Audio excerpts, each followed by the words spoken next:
Welcome to Keen on Retirement, a show dedicated to helping you thrive before and during your retirement years. If you are looking to grow and protect your wealth and want to make the second half of your life the best half, then listen in as wealth advisor Bill Keen sorts through the key issues that you need to know in a lively and candid way.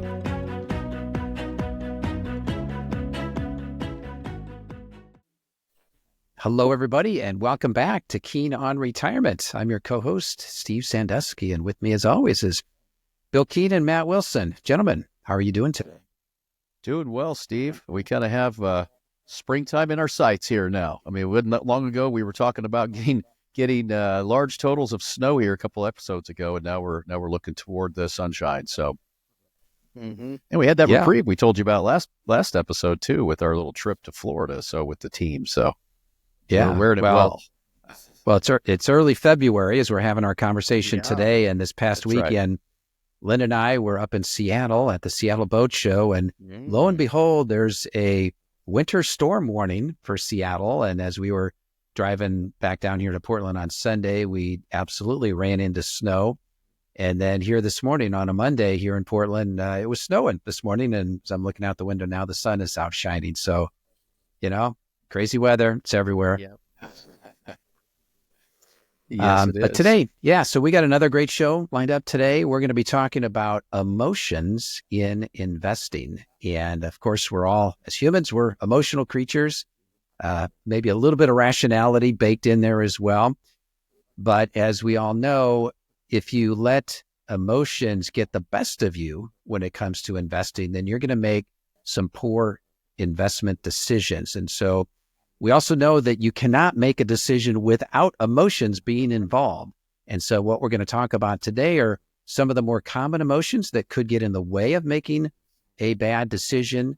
And then what are some things that you can do? What are some practical steps that you can do to overcome emotions' ability to try and help us make a bad decision? So, why don't you maybe set a little bit of context here for the role of emotions and investing? Yeah, Steve, I think it's important to talk about, and you hit on this, you said we can't make a decision without, some emotion. And I know more of us, or some of us are more data-driven and less emotional, probably comes on a spectrum than others.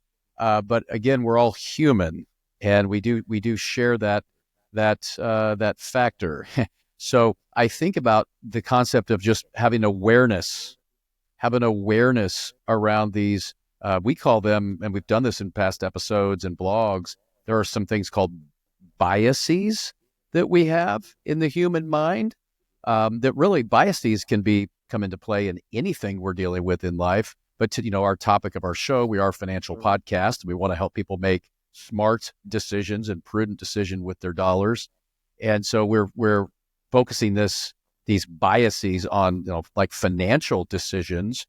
But what we've found is you could have the best, most beautifully constructed financial plan that is, you're paying the least amount of taxes legally required, and you've got an asset allocation that will fulfill your family's dreams and goals for the remainder of your life is the ideally.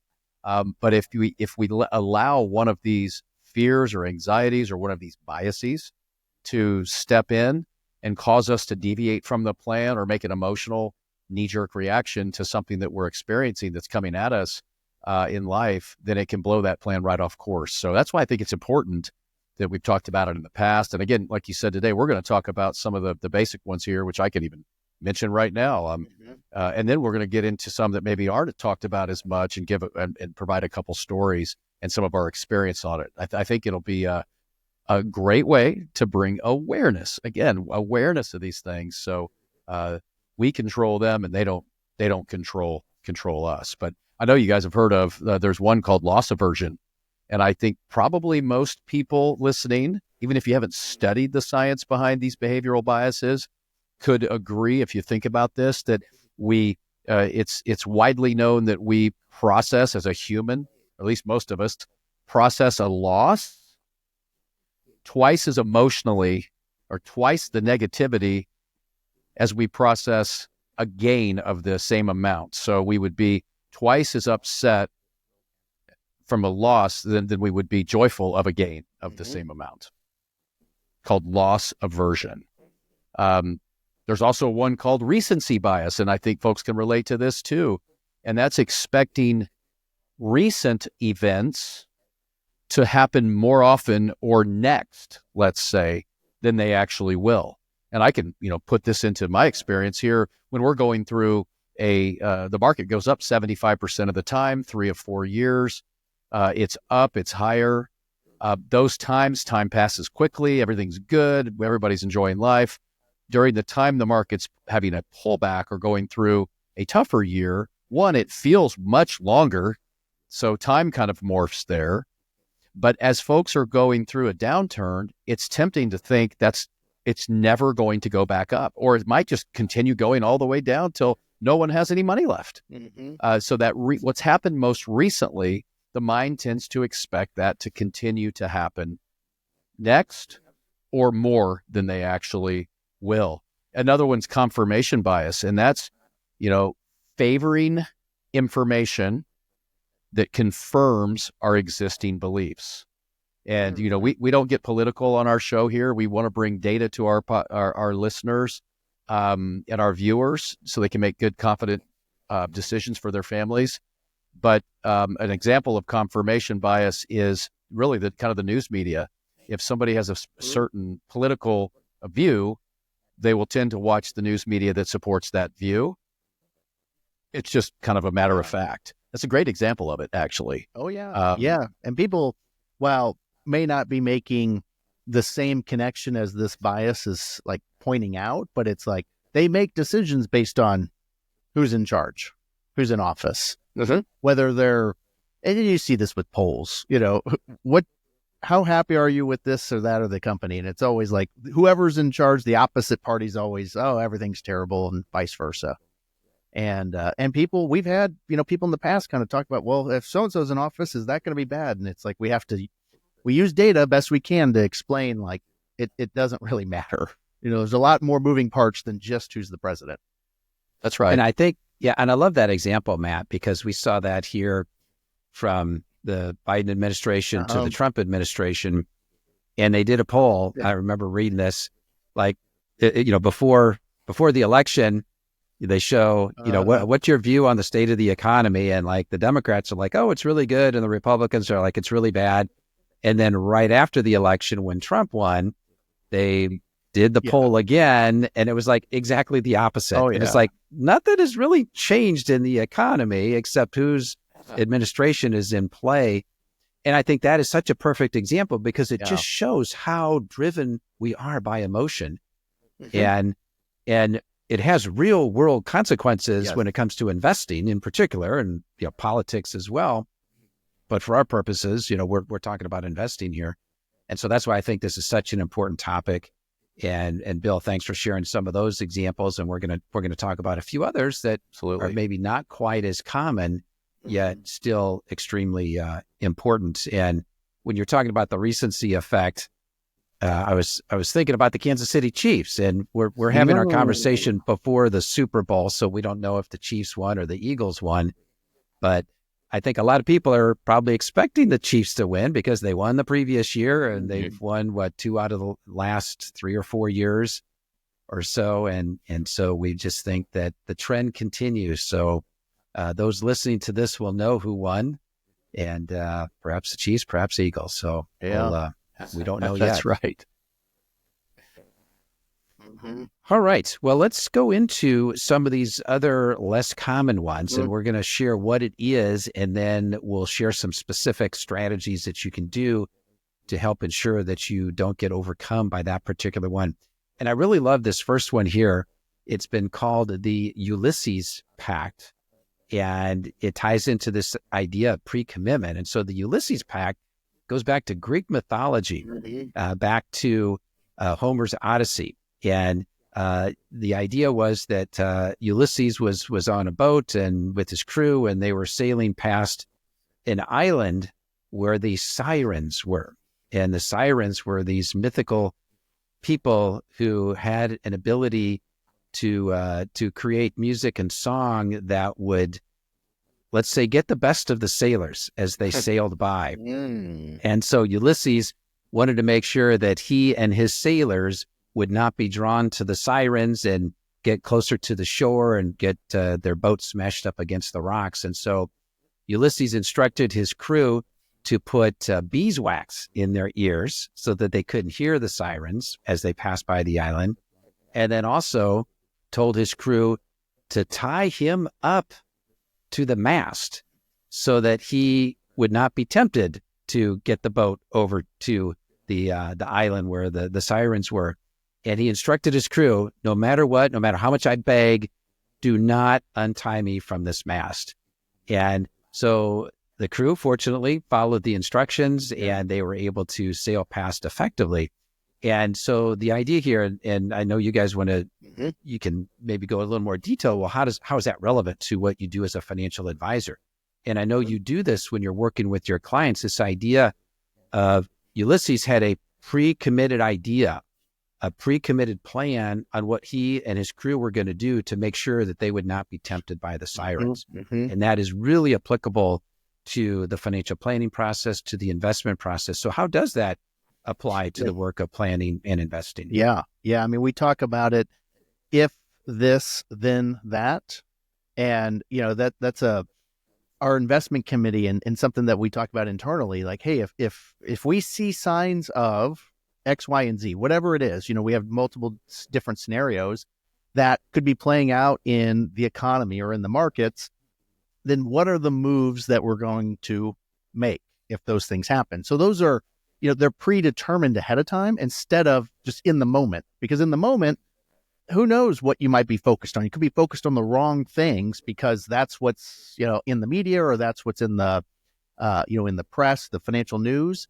And we want to make sure that we've got those things kind of put in place ahead of time so that we're thinking about that in advance. And we talk about it too. I mean, it's a common question that we get among clients is that, well, what happens?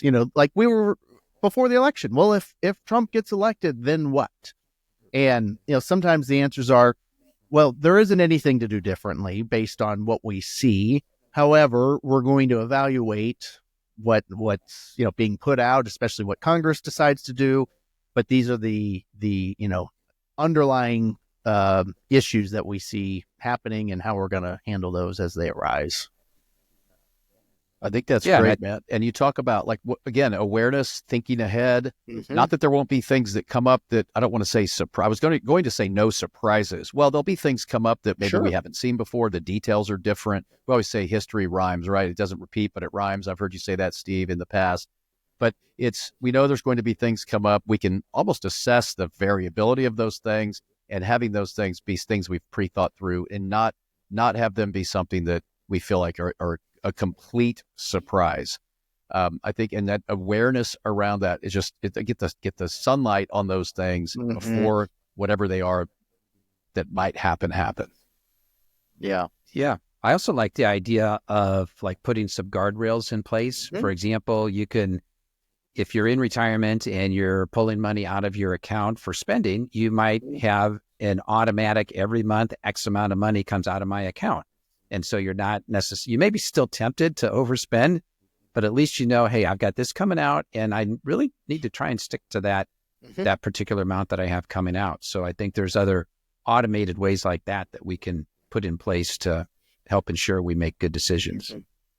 What's funny around that automatic spending, and I love that. Like when someone retires, they always, we get to that point in the process and they're like, okay, how does this actually work? Like I've been saving my whole life. And, the idea of us now actually not having a paycheck coming in, but asking you all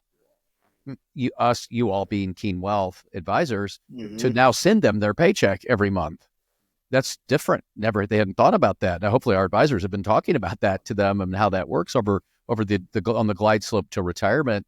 But we think about getting that automated amount that you mentioned. There's another study that had been done, and the government actually picked up on this and did pretty good with it. It's about money going into financial in retirement investments. For the longest time in our country, if you started a new job, you had to opt in Mm-hmm. to the plan. You had to say, yes, enroll me in the plan. And you had to make some choices and choose the amount and where the money went. But what they found was that so many folks were predisposed to just doing nothing. So many of us will just, if given choices and one of the choices is do nothing, we'll do nothing. Sometimes that works to our benefit. But in this case, it wouldn't. So the government came out, and I think, Matt, is this across the board now where if somebody starts a new job that now they get signed up automatically and put in an age-based portfolio, and to not be in it, they have to opt out. So the action they have to take is opt out. And we're coming to find now that most people don't opt out either. Yeah. So we gave them a non-choice choice of having to do something to opt out of something that was in their best interest, and they're not. So I don't know if that's law in all these plans, but I think most of them are that way now. Yeah, they? certain rules around size of companies and things, but yeah. Talk about an interesting behavioral example of just things that can benefit us or hurt us that we don't really even think about. Mm-hmm. Yeah, and I think that ties into another one that we wanted to talk about here today, which is this idea of nudging, where you gave the example there of you have to opt out of a desirable behavior versus you have to opt into it. So that could be viewed as an idea of nudging. And also it's this idea of how you actually frame the situation, and how you frame it, whether you frame it positively or negatively or what have you, can go a long way toward determining the actual decision that you make. And one example is that as humans, we're a little bit mimetic in the sense that we want to do what we see other people doing. So we tend to be a little bit of copycats. So one way that this idea of nudging can work is if you say to the client that 80% of other people in your similar situation have done this, or 90% of people in your situation have done that. So now it's like, okay, I feel a little more comfortable that this is what most people in my situation, this is the decision that they make. So when it's framed that way, oftentimes that can enable you to make a better decision. For sure. And especially if you have credibility and you've been doing it quite a while, and your data set isn't, I've seen 3 people do this and all 3 did this. The data set is I've seen thousands of people do whatever it might be that we're talking about. And our experience with that has been, this is what it appears that most do. Now, you can also get into a bias called following the herd too, which may or may not be a good thing either. So we want to be cognizant and aware of those things and make sure we're thinking those things through. But that credibility, and frankly, our show here, I think we're on 230 now, which is amazing to me. So thank you, Steve, for that. Thank you, listeners, for your following. We share here what we're seeing, and we do it candidly. What we see most people doing, what we see best, we call it best practices for not only in our financial firm, but what folks are doing across the board. So hopefully this is an example of how folks can get some confidence around what they're thinking. And the right information, it's got to be the right information. I wouldn't trust somebody that hadn't been doing it that long. That's right. Or that's out there on an island trying to do it on their own with not able to bounce their ideas off of anybody. I talked about confirmation bias a little bit ago, where that's following the news channel that you agree with. And I'm not saying don't watch and read and study about the things that you believe in. I'm not saying that at all. What I'm saying is I believe you want to be around advisors that take all of the information in and make sound data-driven decisions. And you can't do that, in my opinion, if you're just one person on an island somewhere trying to do it. Yeah, I believe you have to have a competent, experienced team in place to be able to bounce ideas, conflicting ideas off one another, and come up with what we think is the best way forward. I think it's super important to have that counsel. So Bill, are you saying that I should not be following the Finfluencers on TikTok? Yes. Just as long as you talk to us and stay grounded, Steve. Okay. Yes. Which that's a real thing. I mean, there's a lot of people dispensing financial information on TikTok and Twitter. Oh, yeah. Some with of the no other licenses. Instagram with no licenses. That's exactly right. And quote, the exemption that they get is that they're educators and they're just sharing educational information as opposed to they're delivering and dispensing financial advice. So yes, be cautious and be very discerning if you're on some of those different platforms and you're hearing people say things. And I have people come to me and say, someone was talking about this and they send me the video. Well, what do you think of this, what they're saying there? So you just got to be very careful about that stuff. Yeah, a lot of times that stuff's also leading toward some sort of a shortcut that no one else has seen yet, or some investment that's going to do something that gets you there sooner without paying, being committed to a journey of. And I'm not saying if you find something that works, don't commit to it, but I'm just saying a lot of times shortcuts, kind of like I finished my book, my second edition and the first edition, the final kind of chapter was about this tragic story of JFK Jr. and how, this is an interesting time period to be talking about that too, with the two aviation situations that we've had in the last 2 or 3 weeks here. But JFK Jr. was trying to save 15 minutes by cutting out across the ocean, headed to Martha's Vineyard. Wasn't trained appropriately, went out over the ocean. It was dark. It wasn't instrument rated, and got turned around and ended up killing himself, his wife, and her sister by taking a shortcut, wanting to save a few minutes on that trip instead of going up the coastline at night there, where you could get ground reference from lights and the moon and so forth. So anyway, anything that is talking about some major shortcut, I tend to evaluate and kind of move on from most of the time. Definitely. A third one here is what's called the endowment effect.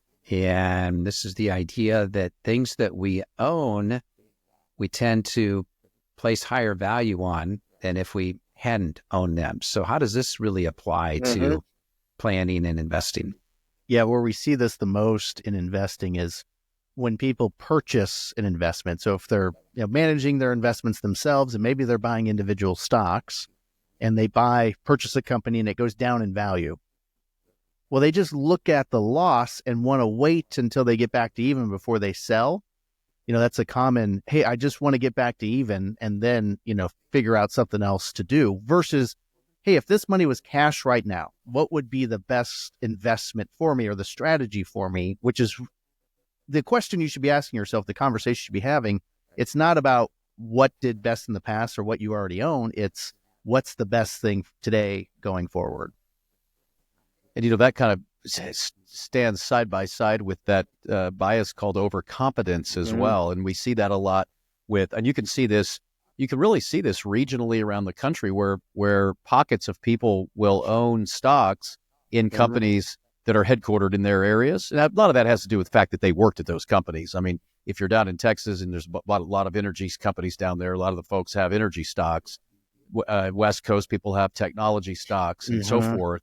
But a real specific example would just be if somebody worked at a company and they've got 80 or 90% of their net worth in that company stock, and they've come up with an arbitrary stock price or target price where they're going to finally diversify and do what's right for them and their family by spreading that out amongst many stocks. But they have this perception, this overconfidence, that they know more about that company than the market, let's say, knows about that company. But and they do to some extent, but not enough to have your entire net worth tied up in any one investment. For instance, I mean, we can always point back to Enron and WorldCom and some of those where you have no idea what might be lurking on a balance sheet or something. And it can happen in an instant too.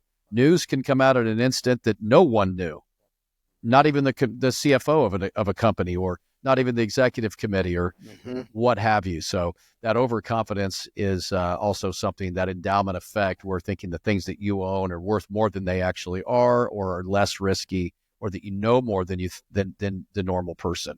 It's just a bias. It's not evil. It's just something we have to be aware of when we're dealing with things. You can apply it to anything. Like, go try to take your car in and get it, see what they'll give you for it on a trade-in. There'll definitely be there's always an aggrieved party in that transaction, or any number of things when you look at the valuation of assets. Anything we own, we hope that it's worth more naturally than maybe it is. Maybe it is worth that, but it's something that we deal with for sure. But really comes into play when you're managing money for your long-term security. Yeah, we talked about reframing a few minutes ago. I think that applies here as well when we think about the endowment effect in the sense that, let's say we own our home. Well, we think our home is worth more than the next person might be willing to pay for it. But how can we reframe that? So can we think of the home as simply a tool that we can use to fund the kind of life that we want?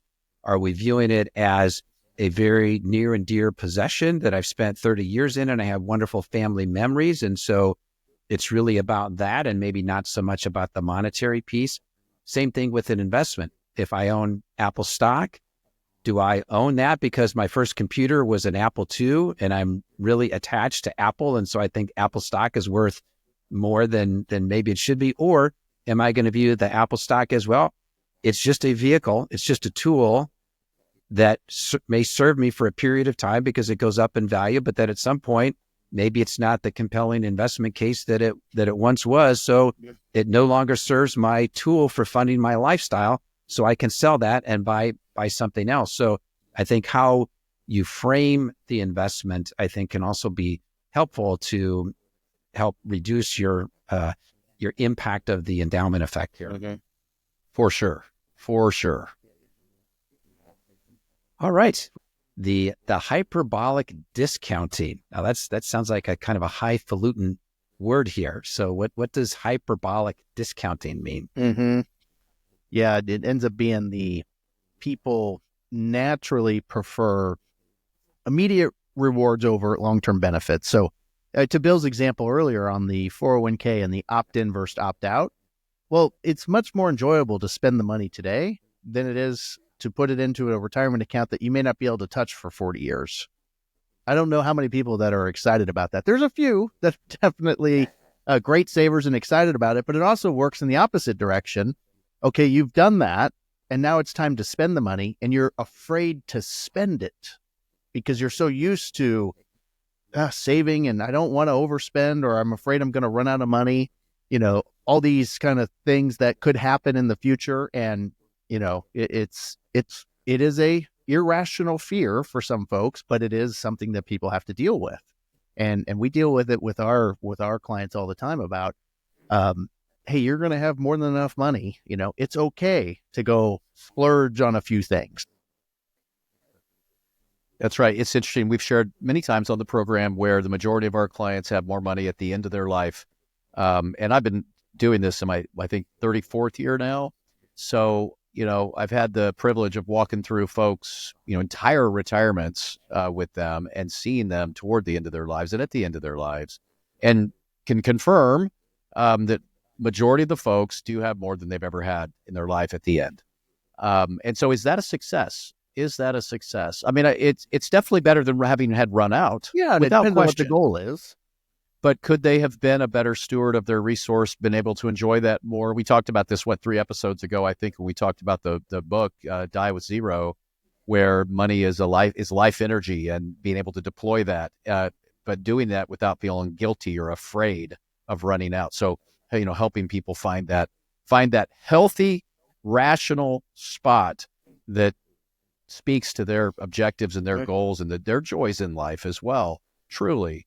But then there is also, we call it lifestyle inflation as well, where folks do need to be concerned about how much they're spending. But most people we work with at Keen Wealth now, advisors, have been super diligent about spending and delaying gratification on some portion of their assets, so they could have money later down the road to have lots of choices in retirement and do things that feed their soul. But there are in some cases where, and it could be for any number of reasons. I mean, it might not just be someone's being reckless with their spending. It could be that, but it could be trying to support kids. It could be trying to support parents. It could be trying to support both.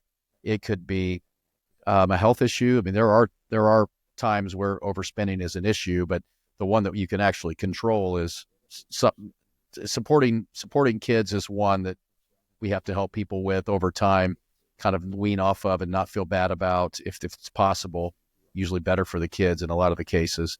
And also overspending on things that aren't in the budget that are controllable, for sure. Yeah, and this is one that I've struggled with in the sense that for many years of my life, I guess I'm a little bit opposite here in that I preferred the long-term benefits over the immediate rewards, and so I tended to be a saver, much to the chagrin of some folks in my family, and but now I'm in my early 60s, and for a number of years, I've sort of been the opposite. I'm like, yeah, let's spend, let's get this, let's take that trip, let's do this, do that sort of thing. And it was just really driven home once again this past weekend, where we found out that a family friend had passed away very unexpectedly in their early 60s, which is my age, contemporary of mine. And it's just like, you just don't know. Like, am I going to wake up tomorrow? Is today my last day? And so as Lynn and I were driving back from Seattle, we were having a conversation about, okay, what do we want to do for the next decade? Like, what are our priorities? What experiences do we want to have? What's the lifestyle that we want to have?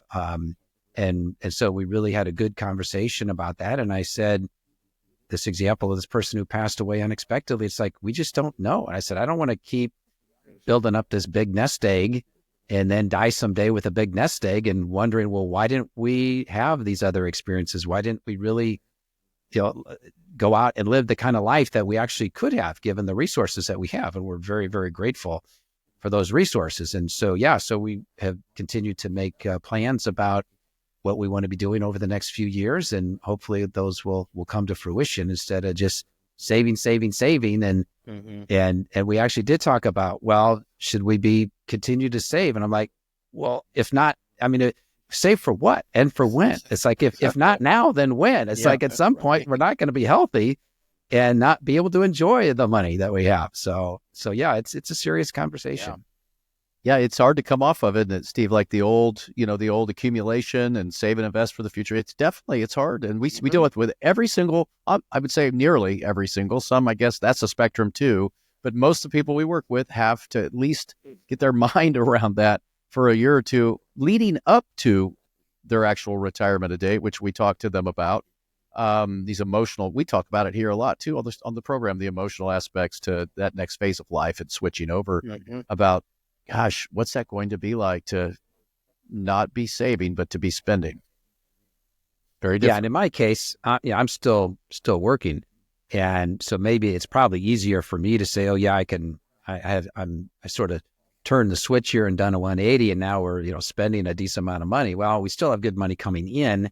And so I haven't hit that cold turkey where I'm retired and I have no earned income coming in. Maybe I'm sure that would be more difficult for me to switch here to more of a spending mode if I had no earned income coming in. But yeah, it's a conversation everyone should have as you're approaching retirement and how you want to spend those final years. Because again, none of us know how much more time we have, and as you get older, you start thinking about those things. And let's not go to our deathbed regretting what we wish we would have done. That's right. And Steve, there's a lot of futurists out there now, some of that actually do have credibility, that are talking about with healthcare and the different things, the AI and all the things that are coming at us. That, in fact, there was one, I don't know, was it Peter Diamandis, Matt, that said a few years ago that if you don't die from something, he said his advice was, don't die from something stupid in the next 10 years and you'll live forever. Oh. Now, most people say, I don't want to live forever. Most people, we say standard plan for standard of living. So anywhere between Peter's prediction of living forever, which sounds crazy and probably not desirable on this plane at least, to living to 120 or something, let's say, or some longer. I've even seen other advisors in our industry, some that, like one that Steve, and a couple others too, that are more futuristically thinking, talking about living into your way beyond 90s and 100s. Well, you start running financial plans out to 140 and none of them would work. if your money had to last that long, or very few of them would work. So, yeah. Social Security wouldn't like that either. Social Security wouldn't work either if we lived to Medicare. 140. So there'd need to be some more significant changes. Not that we're predicting that here on our program today, but And I think we've talked about.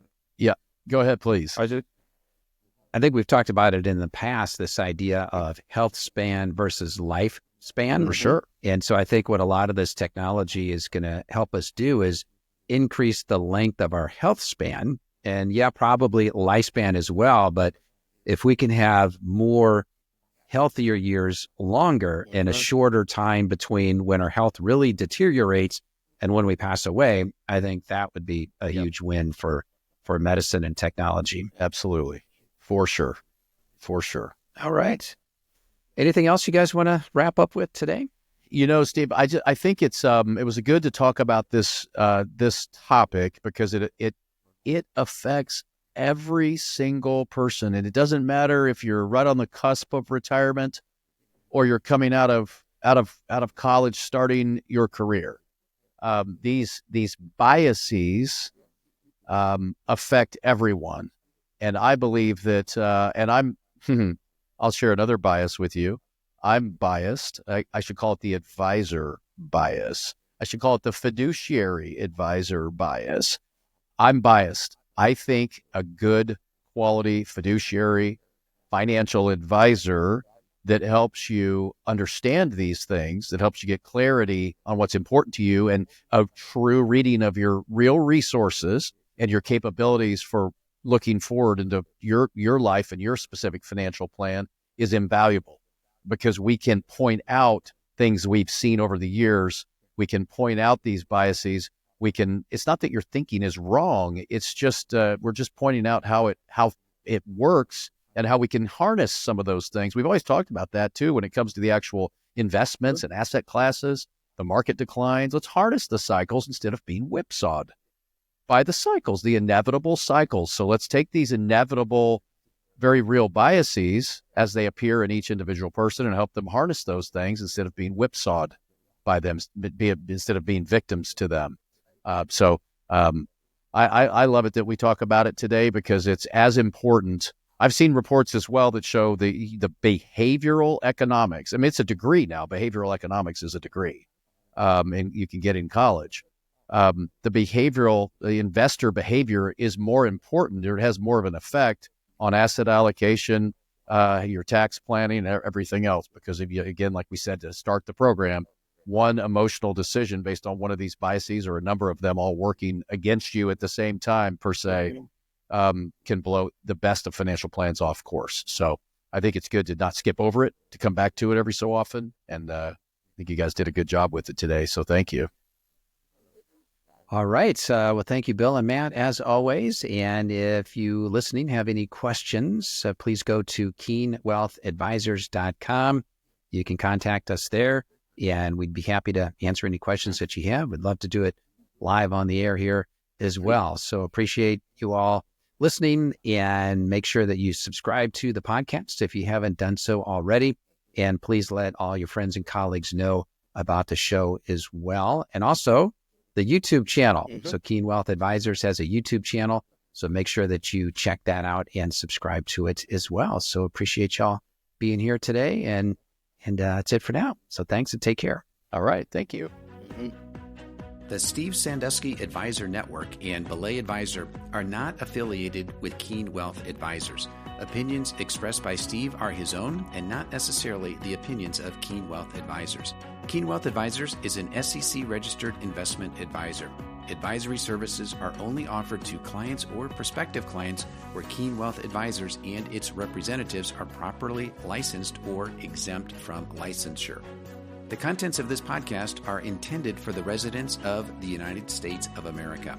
No advice may be rendered by Keen Wealth Advisors unless a client service agreement is in place. This program is intended for informational purposes only and should not be construed as advice on or a recommendation of any particular investment, strategy, or as tax or legal advice for your specific situation. Keen Wealth Advisors is not a tax or legal advisor. To determine which investments may be appropriate for you, consult your licensed professional prior to investing. Information in this program was compiled from sources believed to be reliable.